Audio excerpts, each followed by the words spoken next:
I would challenge these candidates that are running for president or Congress, as I am running for Congress, to explain what the deep state is and just stop using it as a boogeyman to get votes. So can you explain what the deep state is? Absolutely. So the deep state is comprised of three different apparatuses. Number one, it is the corrupted checks and balances within our three branches of government, because if you corrupt the checks and balances portions of the government, then you obfuscate them and you're able to centralize power.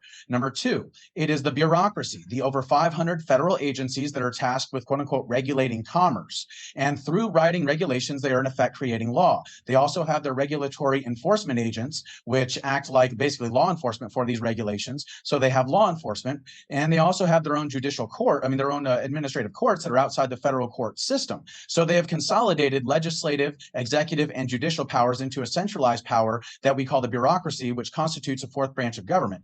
And the centralization of all three branches of government into a single power is the founding fathers' definition of tyranny. Now, the third part of the deep state is the international corporations, the international banking cartels, the NGOs, and the special interest groups that are both writing the regulations for these regulatory agencies and using the government's monopoly on the initiation of force to reinforce their monopoly on our resources, labor, and currency. But they're also using lobbying and things of that nature to corrupt the checks and balances portions of our government. So what we have here is essentially international cartels that are corrupting our federal system, both in the three-branch government system and in the fourth branch of government that we call the bureaucracy, and essentially using the government's monopoly on the initiation of force to monopolize all of our resources, labor, and currency. And that is tyranny.